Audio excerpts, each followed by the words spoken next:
예, 오늘 제목이 이제 구약의 복음, 그리고 신약의 복음, 이렇게 이제 그 비밀이 무엇인가, 주제를 가지고 말씀을 전하는데요. 복음은 복음이지 뭐 또 구약의 복음이 있고 또 신약의 복음이 있는가, 이렇게 이제 의문을 가질 수 있는데요. 성경 전체 66권을 이렇게 이제 보다 보면, 이게 분명히 구분이 되어 있고, 이걸 구분하는 게 굉장히 중요한 부분이거든요. 왜 그런지는 말씀을 듣다 보면, 그렇구나, 라고 이제 깨닫게 됩니다. 계시록 10장 7절에 보니까, 하나님의 비밀이 선지자들에게 전해진 복음이 이룬같이 이루어지리란 말이 나옵니다. 구약의 선지자들에게 전해진 복음이 있다는 거예요. 그리고 그 복음이 이미 성취되고 이루어졌다는 거예요. 그러면 구약의 복음이 도대체 뭐냐? 그리고 그 성취된 복음이 도대체 뭐냐? 로마서 1장 2절에 이제 정의를 내리고 있어요. 복음은 이거다. 복음이 뭐냐면은 선지자로 말미암아 그 아들에 관하여 성경에 미리 약속하신 것이다. 그게 복음이라는 거예요. 그래서 선지자들에게 아들에 관한 것이 복음인데, 그 선지자들에게 아들에 관한 전해졌던 그 아들에 관한 그 복음이 뭐냐면 그게 메시아입니다. 선지자에 전해졌던 그 복음이 메시아인데, 그 복음이 성취되었으니 그게 예수인 거예요. 그래서 예수는 구약의 복음의 성취고, 구약의 복음의 중심입니다. 중심.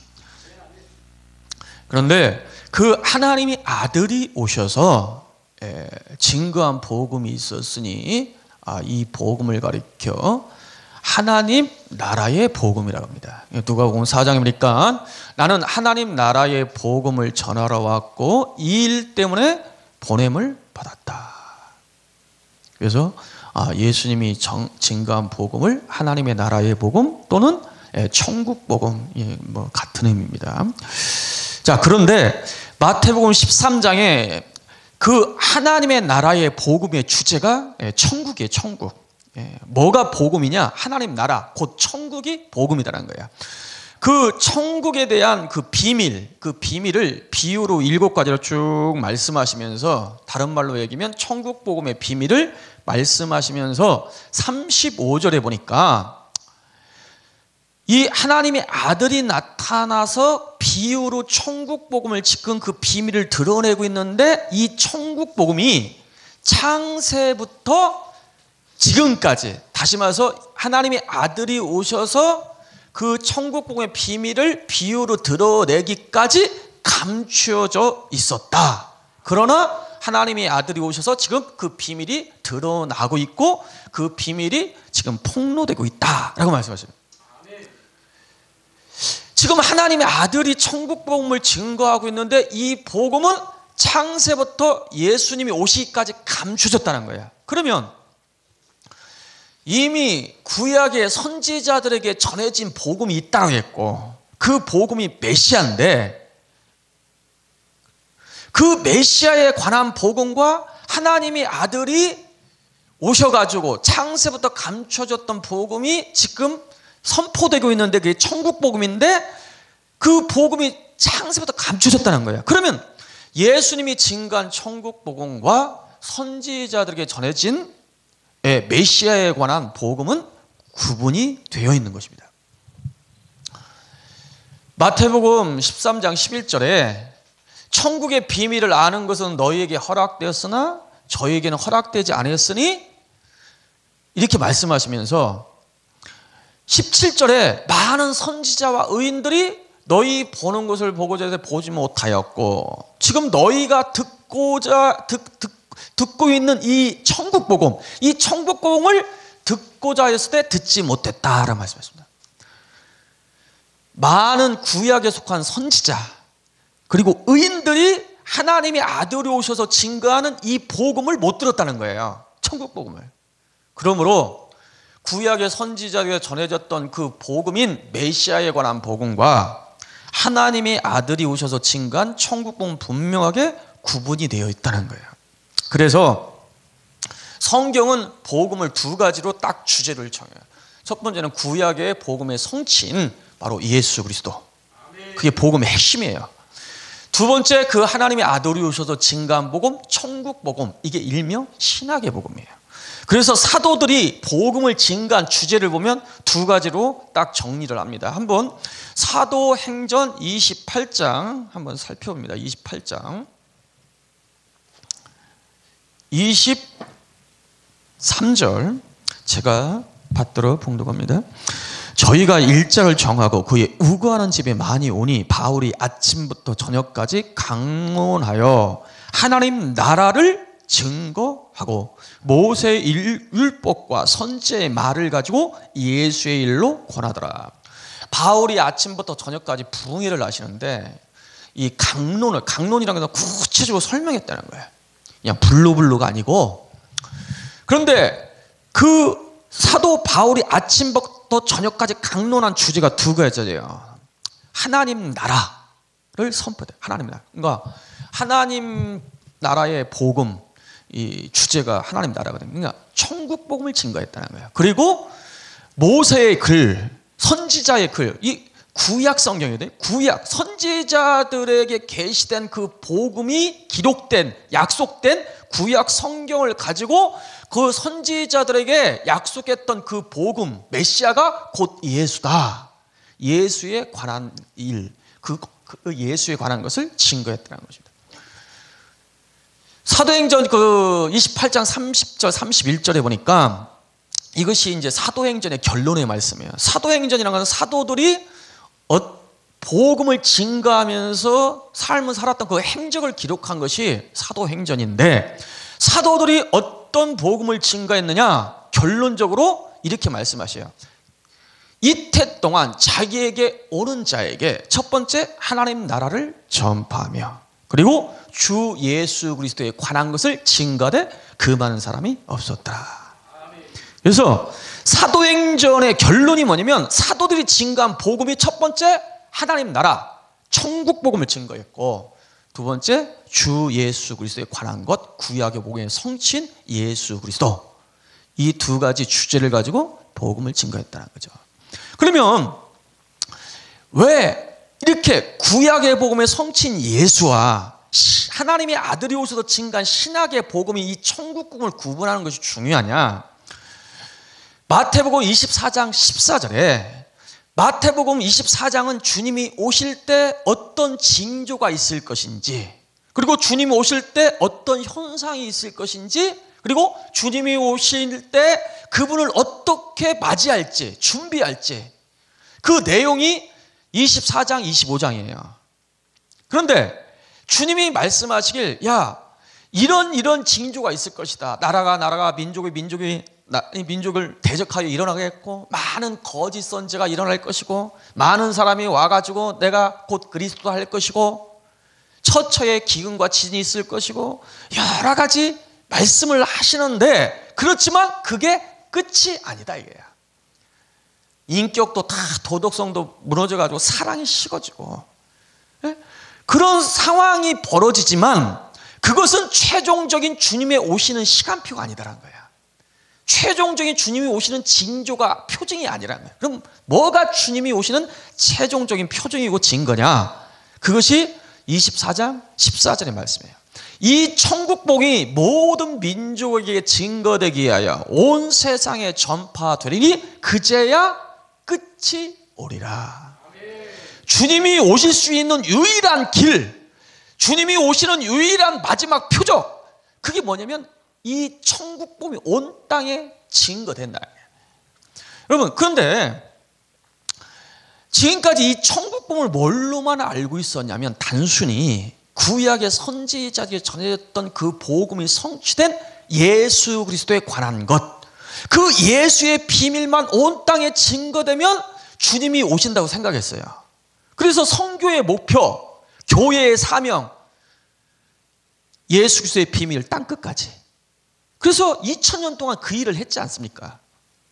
그런데 실상은 예수님이 말씀하시고 있는 마태복음 24장 14절 이 천국복음은 단순히 예수 그리스도에 관한 것뿐만 아니라 하나님이 아들이 오셔서 증거한 신학의 복음인 천국복음의 비밀이 온 세상에 증거되어져야, 그리고 참 신학의 이스라엘인 교회에게 이 천국복음의 비밀이 증거되어져야 주님이 오실 수 있다라는 것입니다.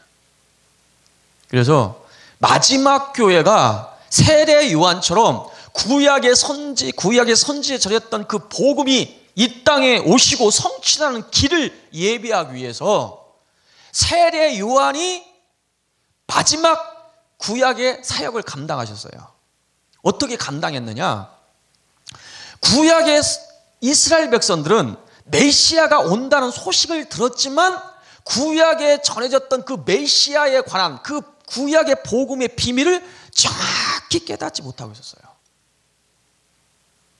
다른 말로 여기면 유대인들은 그 메시아가 온다는 걸 알고 있고 소망하고 고대하고 있지만 그 메시아가 하나님이라는 개념이 없습니다. 하나님이 품속에 계셨던 하나님이, 독생하신 하나님이 육신이 되어 이 땅에 온다. 하나님이 육신을 입고 이 땅에 오신다는, 처녀의 몸을 통해서 하나님이 이 땅에 오신다는 그 개념이 없어요.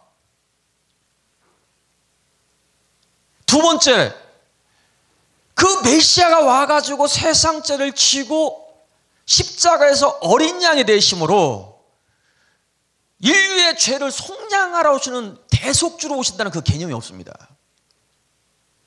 유대인들은 어떤 위대한 다윗과 같은 위대한 선지자, 위대한 어떤 한 사람이 와가지고 자신들의 나라를 이 로마 아니면 이 핍박과 이 탄압에서 자신들을 해방시켜가지고 뭐 정치적인 메시아를 기다리지 어떤 하나님이 온다는 개념이 아니에요. 그리고 메시아가 주로 온다는 개념이 전혀 없습니다. 그래서 예수님이 메시아라고 자신이 드러내니까, 야, 네가 메시아인데 왜 죽느냐? 너 내려와봐라. 메시아가 왜 죽어? 다윗의 위가 영원하다. 그러니까 메시아가 오면 죽지 않고 이 땅에서 자신들과 함께 영원히 산다 그러는데 왜 죽어? 왜 죽어? 이해가 안 가는 거예요. 그런데 세례 요한은 그 예수님이 누구신 것과 왜 오시는 것과 그리고 최종적인 목표가 무엇인지 그 구약의 선지자들에게 전했던 그 메시아에 관한 것을 정확히 깨닫고 구약의 복음의 비밀을 정확히 깨닫고 증거함으로 구약의 복음이 성취되고 구약의 복음인 메시아가 나타날 수 있는 그 길을 예비한 거예요. 그래서 세례 요한은 첫 번째 외쳤던 것이 뭐냐면, 그분은 나보다 먼저 있었느니라.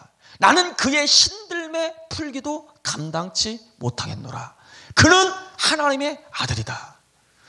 이 세례 요한은 예수님과 사촌간이잖아요.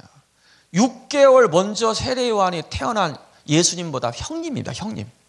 그런데 어느 날 예수님의 그 본질을 깨달은 거예요. 예수님이 태초부터 있었던 독생하신 하나님이라는 깨달은 거예요. 그러니까 그는 육신적으로 볼 때는 내가 먼저 있었지만 본질상 그분은 태초부터 있었던 스스로 있는 분이기 때문에 그분은 나보다 먼저 있습니다. 그걸 깨닫는 순간 신들 베풀기도 감당치 못하겠습니다. 그리고 그는 하나님의 아들입니다. 이렇게 고백한 거예요. 그리고 보라, 세상 죄를 지고 가는 어린 양. 하나님인데 어린 양이라는 거야. 이게 엄청난 복음이죠. 제가 항상 첫 설교 때는요, 이 간증을 내가 항상 합니다. 왜 그러냐면은 제가 너무 구원의 확신이 없어가지고 고통스러웠던 그 기간이 있어가지고. 여러분, 전도사 신학 한다고 구원의 확신 있는 게 아니에요. 제가 보니까 기도 생활 많이 한다고 이게 믿음의 확신이 오는 게 아니에요. 내가 보니까 저는 88년도에 죽음 사산에서 정말 물론 어렸을 때부터 복음 증거하는 전도자가 꿈이었지만 이래저래 해가지고 죽음의 사산에서 다시 이제 하나님 앞에 붙들려 가지고 이제 신학을 했는데 88년도에 정말 하나님을 알고 싶고 복음을 알고 싶고 또 내가 전도자의 삶을 살려면 이 복음을 정확히 깨달았는데 이게 도대체가 이해가 안 가는 거예요. 잘. 그래서 하루에 10시간씩 5년을 기도했어요. 눈 뜨면 단 한순간도 다른 생각 해본 적이 없습니다. 오직 말씀을. 전도를 정말 많이 해보고, 그래, 영적 전투를. 기도 생활 한 10시간 이상 하니까 영적 세계가 알아져요. 귀신의 존재가 알아지고. 그런데, 그렇게 하나님의 뜻대로 살고 싶은데 100% 안 살아지는 거야. 너무 고통스러운 거야. 그리고 이놈의 마귀를, 귀신을, 이게 근본적으로 처리가 안 되는 거야, 이 귀신이요. 아니, 목사님 시키는 대로 다 해보고, 성경 말씀대로, 나름대로는 최선을 다 해보고, 책이란 책을 건막 다, 테이프란 테이프로 그대로 해보는데, 이게 100% 안 되는 거예요. 5년 정도 그 정도 하니까요, 내가 탈진되라, 탈진이요. 5년 동안 내가 호주머니에 돈 한 푼 가진 적이 없습니다. 왜냐면 다 하나님께 드리거나 두거나 책 사거나 뭐 다 여기 구멍, 우리 처가 처음 만나가지고 놀란 거지. 옷이 이렇게 다 구멍이 떨어져가지고 나는 옷 사지를 않았어. 양말 구멍 뻑뻑 떨어지고. 육신적인 것들이 참, TV를 5년 본 적도 없고, 그렇게 살았는데도 100% 안 사라지는 거죠. 너무 고통스럽더라고요. 그 세월을 5년 동안 지속되니까 탄식이 절로 나오죠. 탄식이. 5년쯤 되니까 구원의 확신이 첫 번째 없어지더라고요. 하나님이 나를 버렸나? 아니, 이 정도 했으면 하나님이 뭔가 답을 주셔야한데,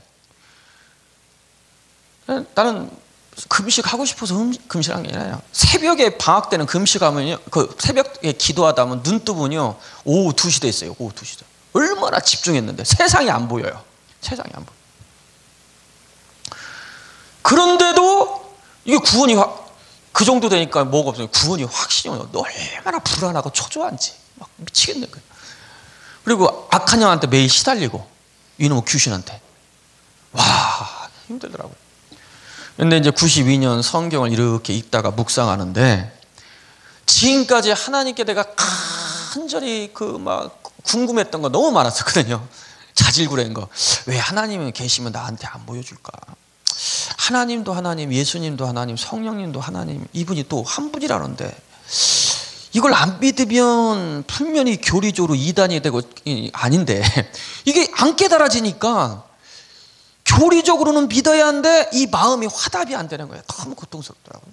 아니, 전도하려면 하나님이 나타나가지고 꿈속에서 나타나, 안 믿으면 죽어하면 다 믿을 건데 왜 굳이 하나님께 이렇게 힘들게 사람을 통해서 전도할까? 아니, 이놈의 귀신 이렇게 인간을 괴롭히고 막 힘들게 하는데, 이는 빨리 지옥 보내버리면 시험도 안 들고 안 힘들 것인데 왜 이 마귀를 놔둬가지고 이렇게 시험 들고 힘들게 할까? 뭐 이런 자질구레한 게 내가 의문이 많았습니다. 그런데 성경 이렇게 묵상하고 있는데, 지금까지 의문했던 거, 왜 하나님을 볼 수 없고, 왜 예수님을 꼭 죽여야 하고, 뭐 사람을 통해서 좀 삼일체 비밀부터 뭐 이쪽 성경이 이게 쭉 창세부터 열어지면서 그것이 이제 깨달아지는 거예요. 야, 그런데 이제 거기서 가장 내가 충격받았던 것이, 십자가에 달리신 예수가 하나님이라는 것에 내가 충격을 받았습니다. 뭐 신학교 다니면서 몰랐겠어요? 알았죠. 그런데 창세부터 계시까지 성경이 이렇게 조립이 되면서 이 예수가 하나님이라는 걸 드러내는데, 내가 거기서 충격을 받은 거죠. 그러면서 사도행전 20장 28절, 하나님이 자기의 피로 교회를 사셨다는 말이 나와요. 그 말씀을 제가 레마를 받았습니다. 야, 십자가에 달려보지 하나님이었구나. 하나님이 나의 죄 때문에 하나님이 고난받았고, 그러면서 이게 내 음성인지 하나님의 음성인지, 야, 내가 온전하니 너의 구원이 온전하고, 내가 완전하니 너의 구원이 완전하고, 내가 영원하니 너의 구원이 영원하니라. 창조주인 내가 네 죄 때문에 내가 죽었는데, 이 우주 가운데서 네 죄값을 위해서 더 이상 요구할 게 뭐가 있겠냐. 창조주인 내가, 영원하니 내가 피조물이 다처럼 너를 위해서 내가 대가를 지불했는데, 내가 누군데, 나는 완전하고 온전하고 영원한 내가 너 때문에 대신 역사 가운데서 내가 죽었는데 요구할 게 뭐가 있겠냐. 이게 실제로 믿음으로 와닿으니까요. 역사 속에 하나님이 사람이 되어셔서 하나님이 실제로 나의 죄 때문에 실제로 고난받았다는 것이 사실로 와닿고, 이것이 믿음으로 와닿는 순간 내 영이 할렐루야, 말이 필요 없어요. 할렐루야, 아멘, 할렐루야.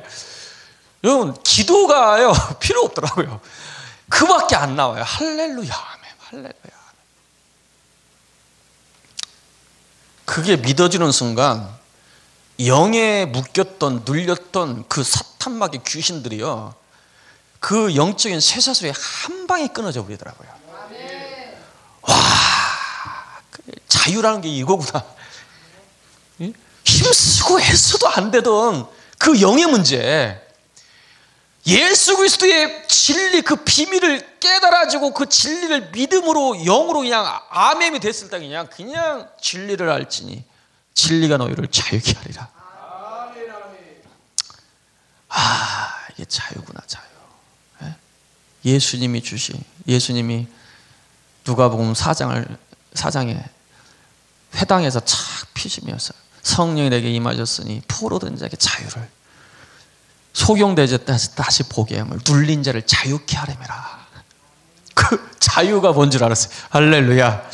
야, 이 십자가 하나님의 고난이 은혜로다. 할렐루야. 은혜로다. 막 영이 춤추, 영이. 그 기쁨이요 7년을 지속하다. 7년이. 와, 어떤 일이 있어도 그 기쁨이요 샘솟는데, 그러니까 설교할 말이 없는 거예요.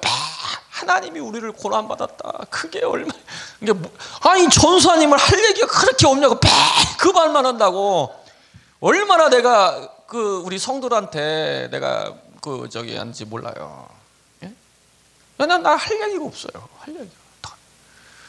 여러분, 세례 요한이 진감 엄청난 복음입니다. 그분은 하나님인데, 나사렛 예수 하나님인데 보라, 세상 죄를 지고는 어린 양이다. 유대인들은 어린 양 하면 딱 떠오르는 것이 유월절 어린 양이거든요. 제물이 돼서 자기들 죄를 대신해서 제물이 돼서 바쳐지는 거거든요.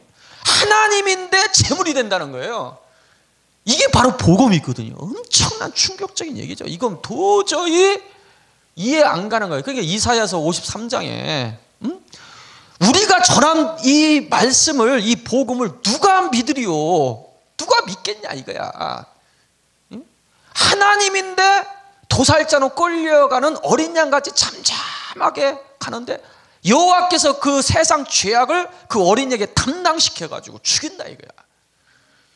이걸 누가 깨닫겠냐 이걸.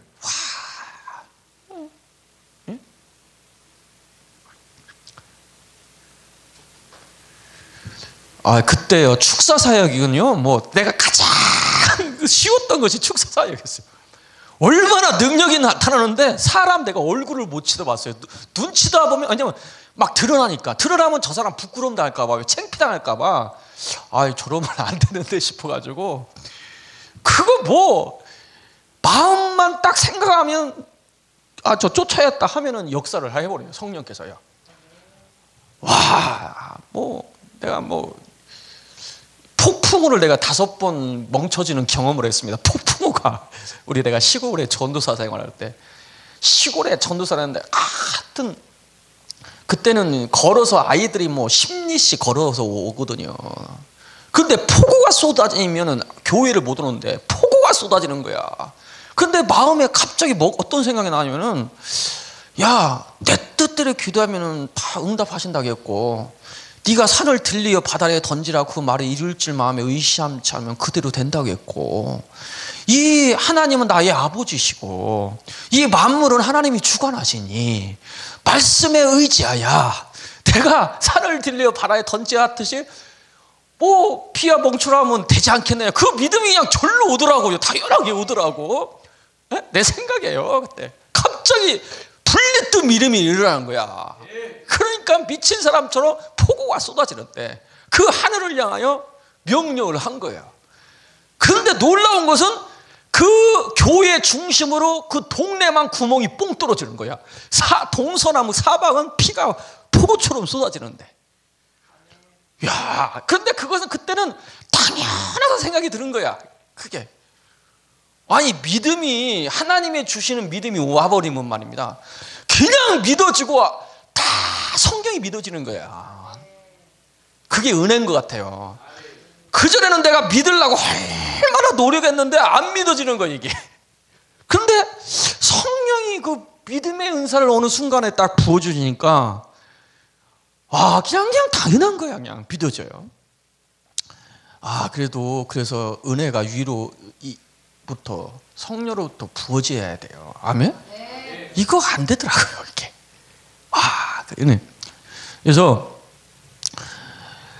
이 세례 요한이 그걸 깨달은 거예요. 그래서 구약의 선지자들에게 전했던 그 메시아가 누군지, 왜 오시는지, 그리고 세례 요한은 나는 물로 세례를 베풀었으나 내 뒤에 오시는 이는 불과 성령으로 세례를 베풀이라. 나에게 침례를 주라 하신 이에게 이가 말씀하시되 누구든지 성령의 비둘같이 임하는 것을 보거든 그가 성령으로 세례를 베푸는 이인 줄 알라 하셨기에. 그러니까 예수님이 오신 것은, 그래서 십자가에서 어린 양이 되신 것은 하나님이신 성령으로 침례 주기 위해서, 하나님 자신을 주시기 위해서 메시아가 오신 거다라는 거예요. 영생이 무엇입니까? 요한일서 5장 20절에 했잖아요. 그는 참 하나님이요 영생이라. 하나님이 영생입니다. 하나님이 있으면 영생이 있고 하나님이 없으면 영생이 없는 거예요. 그런데 예수님이 십자가에 피 흘리신 것은 뭐 다른 걸 주기로 한 게 하나님 자신을 우리에게 생명으로 영생으로 주시기 위해서 예수님이 십자가에 피 흘린 거예요. 그 하나님의 핏값으로 하나님 자신을 선물로 값없이 주시기 원하는 거예요. 그래서 누구든지 예수를 하나님 아들로 시인한다. 세상 죄를 지고 십자가에서 죽으신 분을 하나님의 아들, 하나님으로 깨닫고 믿는 자, 하나님이 그 안에 거하실 것이고, 하나님이 그를 처소안고 성전 삼고 보 삼고 임하신다는 거예요. 그게 바로 천국 복음이에요. 다른 게 천국 복음이 아니고, 여러분 구약에는요 나라와 임금은 하나로 와요. 하나. 그래서 하나님이 임한다는 것은 하나님 나라가 임한다는 거예요. 예. 그리고 그가 하나님 안에 들어가리라. 여러분 하나님 안에 어떻게 들어가요? 여러분 우리가 힘써서 애써서 40일 금식해서 하나님 안에 들어가는 게 아니에요. 누구든지 십자가에 달린 예수를 하나님의 아들 하나님으로 시인하는 자, 믿고 깨닫는 자, 그가 하나님 안에 들어가게 될 것이다. 약속이에요. 하나님 안에 어떻게 들어가면 예수를 하나님으로 정말로 깨닫고 믿으면 그 약속대로 그를 하나님이 처삼고 오시게 되고, 그래서 그에게 하나님이 생명이 되어주시고 영생이 되어주시고, 그 결과로 그가 하나님 안에 성전 삼고 처삼고 들어가게 되는 거예요. 이걸 그렇게 일명 천국 복음이라는 거예요. 여러분 마태복음 13장 11절에 천국의 비밀을 아는 것은 너에게 허락됐으나 저에게 허락되지 않았다. 예수의 제자들, 예수를 따르는 자들에게만 그 비밀을 열어준다는 거야. 그러면 천국의 비밀을, 여러분 천국 복음의 핵심은요 두 가지예요. 첫 번째, 천국이 무엇이냐?